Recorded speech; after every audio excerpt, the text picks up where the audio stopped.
সেই দিন আমার দাদার বাড়িতে একটা গেট টুগেদার পার্টি ছিল। বেসিক্যালি এটা কিন্তু বৈশাখের দাওয়াত পার্টি ছিল, বাট আমার টানি ফুপি দেশের বাইরে ছিল, তার জন্য দাওয়াতটা অন টাইমে হতে পারেনি, মানে বৈশাখের টাইমে হয়নি, বৈশাখের পরে দাওয়াতটা অ্যারেঞ্জ করা হয়েছে। যাই হোক, সবাই মিলে অনেক মজা করেছে। কি কি হয়েছিল, কি কি খেয়েছি, সবকিছু আজকের ব্লগে শেয়ার করব।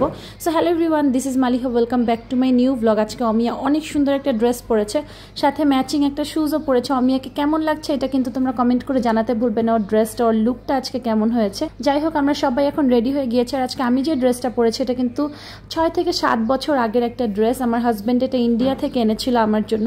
এতদিন ড্রেসটা আমি খুঁজে পাচ্ছিলাম না কোথায় রেখেছি, সেদিন আলমারি গুছানোর সময় এই ড্রেসটা খুঁজে পেয়েছি।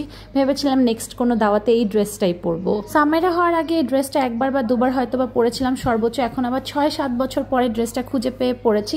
যাই হোক, দাদার বাসায় চলে আসছি, এসেই সবার জন্য চা নাস্তার অ্যারেঞ্জমেন্ট করা হয়েছিল। এখানে ফুচকা, কেক, শাহি টুকরা, অনেক নাস্তা ছিল, চটপটি ছিল, আরো অনেক কিছু ছিল। সবাই ফার্স্টে হালকা পাতলা একটু নাস্তা করলাম।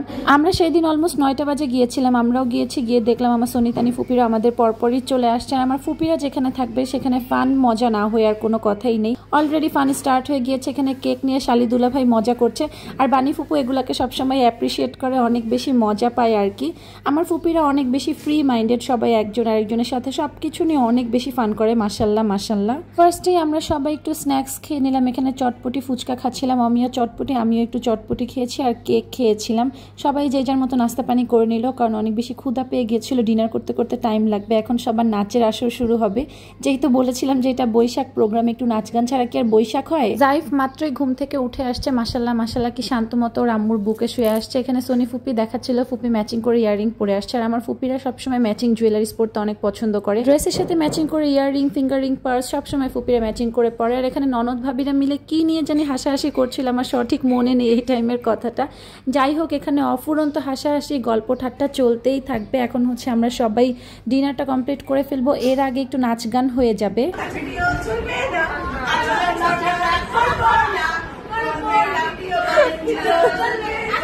একটু ঝগড়া করো না প্লিজ।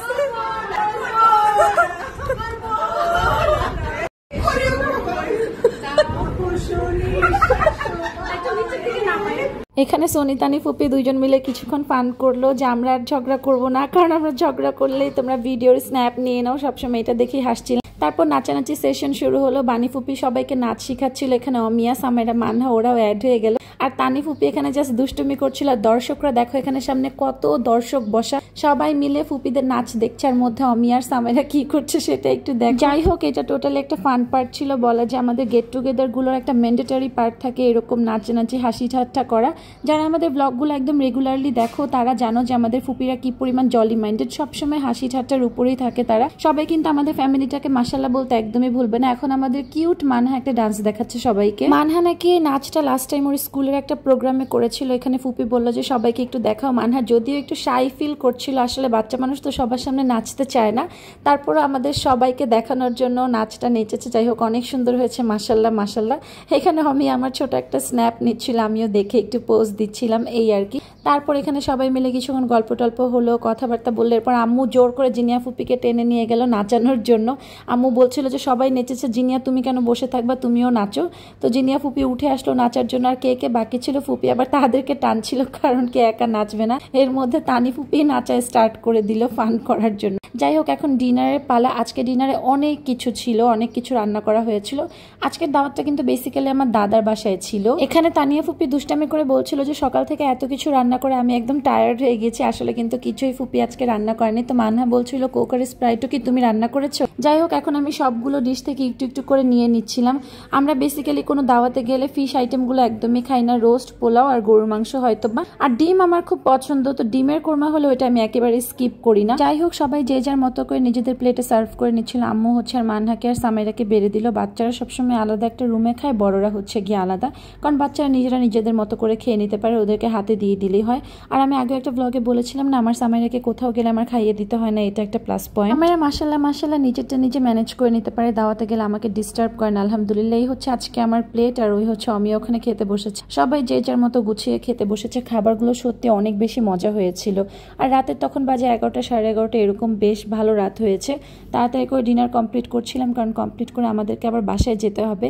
আর যেহেতু মোহাম্মদপুর এলাকা, এখান থেকে বাসায় যেতে একটু রিস্কি আর ভয়ও লাগে। কিন্তু মোহাম্মদপুরে আসলে আমাদের সবসময় দাওয়াত খেয়ে বাসায় যেতে যেতে 12টা সাড়ে 12টা বেজেই যায়। লেট না করতে চাইলেও কিন্তু লেট হয়ে যায়। সবাই খাওয়া দাওয়া কমপ্লিট করার পরে দেখলাম যে ফুপি আজকে অমিয়ার জন্য স্পেশালি অনেক সুন্দর একটা কেক বানিয়েছে। এটা ছিল একটা পুডিং কেক, এখানে আইসক্রিম, দই আরও অনেক কিছুই ছিল। কেকটা স্পেশালি অমিয়ার জন্য ছিল, কারণ অমিয়া যেহেতু পাস করেছে ওটার জন্য ওর জন্য কোনো কেক কাটা হয়নি। আর আমার ফুপি কিন্তু অনেক মজার মজার কেক বানায়। ফুপির কিন্তু একটা পেজও আছে, পেজের নাম হচ্ছে নীরব নীতি।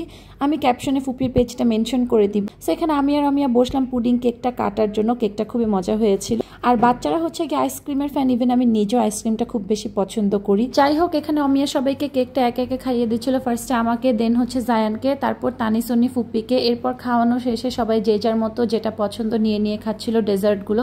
আইসক্রিম ছিল, দই ছিল, কেক ছিল, যার যেটা পছন্দ হচ্ছিল সে সেটা নিয়ে খাচ্ছিল। আমি, অমিয়ার বাচ্চারা বেশিরভাগ আইসক্রিমটাই খেয়েছি, কারণ আইসক্রিমটা সবার পছন্দের একটা জিনিস। আমাদের ফ্যামিলি দাওয়াত ব্লগগুলো সবার কাছে কেমন লাগে এটা কিন্তু কমেন্ট করে জানাতে ভুলবে না। আর আমাদের এত সুন্দর ফ্যামিলিটাকে সবাই কিন্তু একবার হলো মাশাল্লাহ বলে যেতে ভুলবে না। যাই হোক, এখানে আমি আইসক্রিম খাচ্ছিলাম, পাশে জায়ান ছিল, সামাইরা, মানহা ওদের আইসক্রিম এসে নিয়ে গেল।